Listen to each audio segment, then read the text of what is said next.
Hey, what's up? It's the Jag.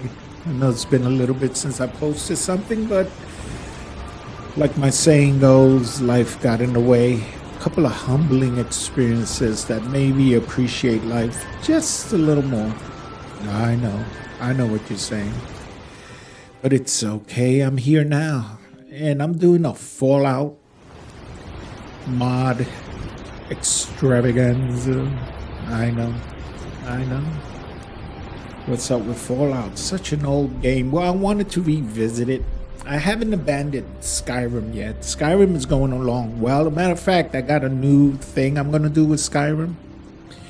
I had to do a couple of changes to it because it's just... I want to be different. I want to do something different with Skyrim. Everybody's following the leader. Everybody's doing reviews. Everybody's doing showcases. Everybody and their mother wants to do playthroughs and be original and do voiceovers and do backstories and do creative, I don't know, nuances with it. I'm not going to do that. I'm just going to play it and comment on it like if I'm that character. So you can actually say it's going to be a voiceover, but it's going to be done my way. But anyway, back to Fallout. As you can see, I am going to create havoc with this game because that's what I do. I create havoc. I do not want to play the game in vanilla form. I do not want to play the game barren and no trees and no wildlife. I want to experiment, and as I'm showing you right now, I want to do things that's out of the norm. I know there's tons of people that's done tons of this and tons of places and tons of channel.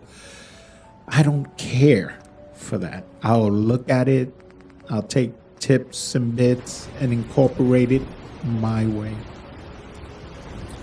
These are mods that add furniture, pictures, all kinds of nonsense to the world, because the Fallout that I'm going to create is going to be based on world building and also like an adult Minecraft. You know, this game, if you know how to use the features, you can make a Minecraft sort of style to it.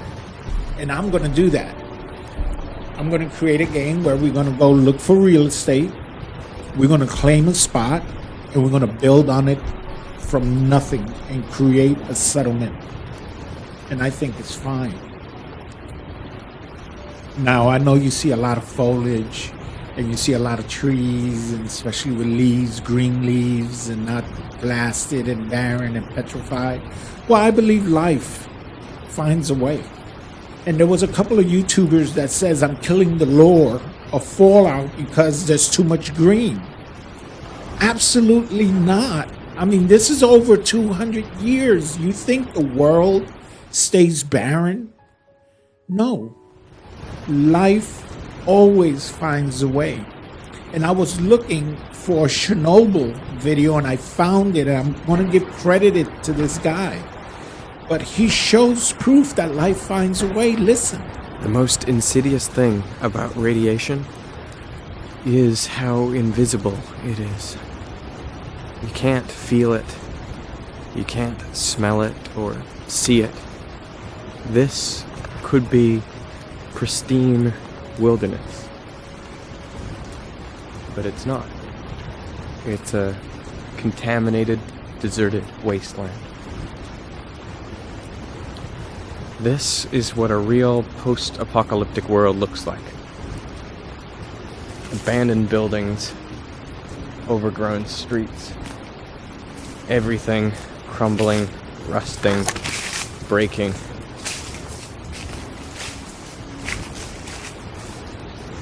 And it's true what he says. Near the reactor, there's an area called the Red Forest. Because after the accident, so much radioactive material was dumped in that area that all the trees died. And their leaves turned red, just like they do in autumn. And I believe this. I believe this to be so. That's why I'm creating a world with foliage and grass. but it still has its hazards. It's still radioactive. It's still going to give you side effects. It's still going to make you sick that you have to take pills and maintain and monitor your health, because some of the mods I have in here, it's realistic. It's realism. No more bullet sponges. You get shot with one bullet or maybe two from a low caliber weapon, you're going to die. You shouldn't be able to absorb 50 bullets from a minute gun. One of those bullets from a minute gun, your head explodes. Do you know what the hell a minute gun is and the type of damage it does? So my game is not going to be, it's going to be extremely difficult, because that's the way it should be. If I'm going to play a game, I am not going to run out in front of 5, 10 bandits or raiders thinking life is good. Life is not going to be good. There's going to be hazards. This is Concord. And I'm barely level 2. But look, one shot, you die. The way a game should be. And I'm also going to have realistic lighting. A lot of people are going to complain that it's too dark. Well, you in an apocalypse, there's electricity all over the place. Everything is beautiful, bright, and sunny. My weather is going to be raining and rad storms. It's going to be horrible. Because that's what you should be waking up to. An horrible experience. 220, 250 years of mutations, of radiation sickness. People actually looking like zombies. Now, this is my sanctuary. It's expanded. There's a section of it that's fortified and bunkered down, because I plan to make a feral apocalypse. I plan to make a war zone in this game, but not where 50 or 100 just keeps regenerating and you mow them down. No, that your area, that your wilderness, that you are wandering through something that's going to be menacing, something that's going to be eerie, something that you just have no idea, that every time you die and respawn, the level resets itself, so that person or thing is not going to be where you left it. To some form. It'll be in the area, but not necessarily in the place you died in. So let's say you died in a cabin, you go to that cabin, that person won't be there. It'll be outside that cabin, or a little to the left or a little to the right, but not exactly where you left it. And depends on your save as well. If you're saved close to that area and you die, well, you're going to respawn with that cell, that algorithm, the same thing, right? Makes perfect sense. But that's the world I'm creating. I love creating worlds like that. I love challenging the game. I like breaking the game. Really, there's nothing more challenging to me than when a game stops working. As you can see here, you see this water effect? Well, I know why there's two different shades. It's not because of the clouds and the shadows. No, there's actually two different water shades, and I know why. Because one mod is applying its water textures, and another mod is saying, no, I want this one, so it's giving you that divide. Well, I just have to put a water mod on that, and it'll combine it. But it's going to be fun. I'm enjoying this. Here's my red rocket. It's fortified, it's bunkered, it's a mod. But we're going to disassemble this mod, and we're going to create it our way. And we'll do that. And I'll show you how to do that.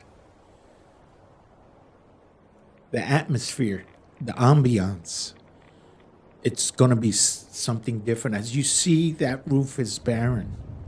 But there's a button here that you press and it creates another level. Now, yeah, it spazzes out just for a little bit, but it retextures itself. And when you turn around, voila, we have a structure. So that's the type of nuances we're going to bring to this game. And it could be fun and you guys could enjoy it or not. But you know what? This is a video documentary of me for, first and foremost, for my kids. They're not kids anymore. They're in their 20s. Look at that. But that's what I'm bringing to the table. But anyway, I want to leave something for my kids that if they ever miss me, if I ever disappear for whatever reason, a piano from 20,000 feet falls on my head, they have something of their dad that they can listen to. They can hear my voice and said, I was with Dad when he did that. I was with Dad when he recorded this. I miss my dad. So this is primarily for them, but I'm sharing it with you guys. If y'all want to see it, if not, it's okay.